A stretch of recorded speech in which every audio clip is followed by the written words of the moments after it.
But I just want to make this quick statement. Parang walang nangyari. Yan po ang statement ng ating butihing Senadora Risa Hontiveros. Siguro po para sa inyong mga wala dito. Pero para sa amin na nandito, napakaraming nangyari. Takot na takot po ako na kailangan ko na magpaalam sa mga anak ko. At yung staff ko, 2 pintuan ang pagitan ko sa putukan. Yung staff ko na si Claire, na 20 years na sa akin, nandun siya sa labas. She has a 12-year-old son. Kinuwento niya sa akin lately na tumatakbo siya, hindi niya alam kung saan siya pupunta.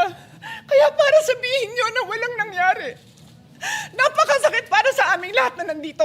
And as I said, 2 pintuan na nagpo-protect sa akin sa putukan.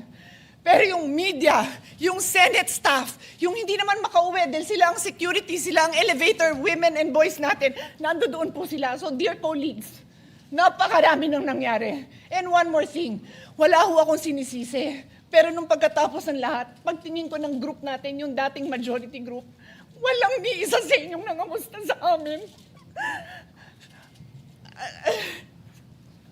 Some of you I've known for 20 years, 10 years, and I didn't even hear any of you say, kamusta na kayo dyan?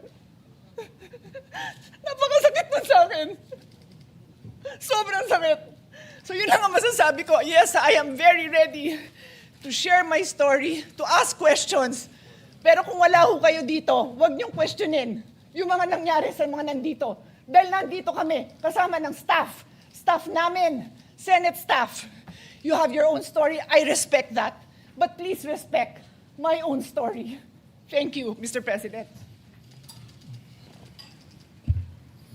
Minority Leader. Mr. President,